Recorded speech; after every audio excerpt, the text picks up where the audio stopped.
Hey folks, this is the beginning of our 4-3 notes, so I'll try to do this in two pieces.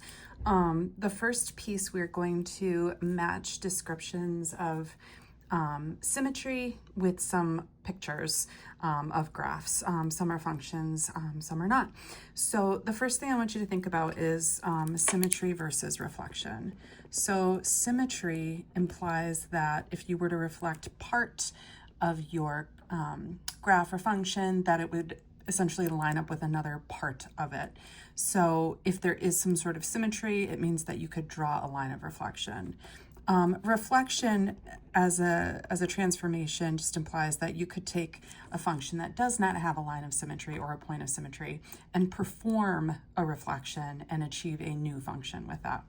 So if you have symmetry about the x-axis, that means if you flip part of the graph vertically, meaning, up goes down, down goes up, then when xy is on the graph, so is x negative y. So this is actually the graph that matches that best, where if we were to have, let's call this point 2, 1, then we also have the point 2, negative 1 on the graph. So given the same input of 2, we have the output 1 and negative 1. So this is not a function, but it does have x-axis symmetry.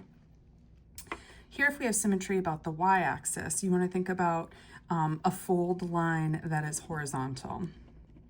So about the y-axis. So this is going to have the same point. If x is y is on the point, so will be negative xy.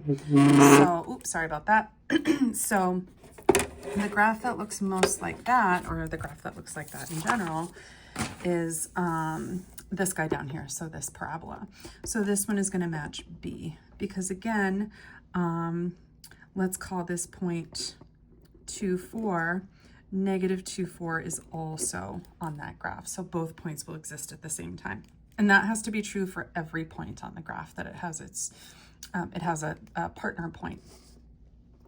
This one here, the line y equals x, that's the identity line. And it's a linear function where x and y share the same coordinates. So for example, here it's 5, 5.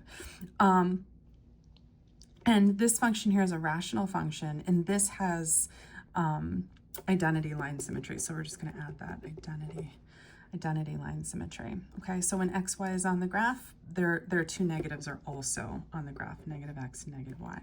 And this would be true even if it was, just this one branch here.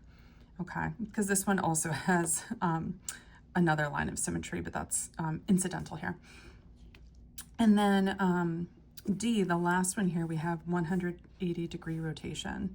So when xy is on the graph, oh wait, I'm sorry here, I made a mistake here. This is actually y comma x. I got a little excited. So for example, this point here might be over 2 up 1/2. This point here over 1/2 up 2 is also on the graph. So that's what that looks like. 180-degree rotation is a double reflection. So that's what happens when we perform a reflection in the x and y axes back to back. Order doesn't matter. So to have the symmetry, it would be if I were to take this graph, let's say I'm taking this branch, okay? I reflect it in the x-axis, then again in the y-axis, I would get this sort of piece of this function, okay? And that happens when negative x, negative y is on the graph. So again, if I were to, I know this isn't exactly correct, but let's say that's close to 1, negative 3, then negative 1, positive 3 is also on the graph. So now I'm going to do model problem 1, and I'm just looking at the notation here because I have a function. I'm going to perform each of these transformations that are all variations of reflections, and then I'm going to sketch new functions based on transforming this function here. So this says your new function is going to be the negative of the old function. So think about f of x as your output, as your y, and here that means that given the same x value, I'm going to have the negative y value. So that's going to be a reflection in the x-axis. So in this case, if I color code this purple, this point comes down here, our intercepts stay the same. This output of -1 is now +1. This output of -1 is +1. And when I sort of connect my critical points here, I have a function that looks like the purple. So the purple is a reflection in the x-axis. I'm actually going to do this one next. This is a reflection in the y-axis because I am replacing my x in the original function with its negative. So this one says take all of your x values and negate them, okay? So that goes there. This one was at -1, now it's at +1. This guy was at 3, -1, now he's at -3, -1. So when I sketch this, it's gonna look like this. And I'm kind of running out of space here, but I'm gonna have this that little linear piece there as well, that little constant piece there. This guy is interesting because he's an absolute value piece. So that says that when I have some given input, I'm going to keep that input, but I'm going to make sure that I'm only considering positive or non-negative values of y.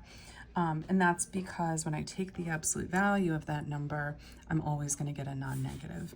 So that means that this portion here that was originally positive will stay, but this portion here that had a negative output, that part will be reflected. So the green is my absolute value piece. So it kind of looks like this W with that tail at the end. So now you should try the U-Try questions. I did already put these in the screenshot answer key. So go ahead, try these, check your answer against the answer key, and then you can come back and we'll do model number 2 together.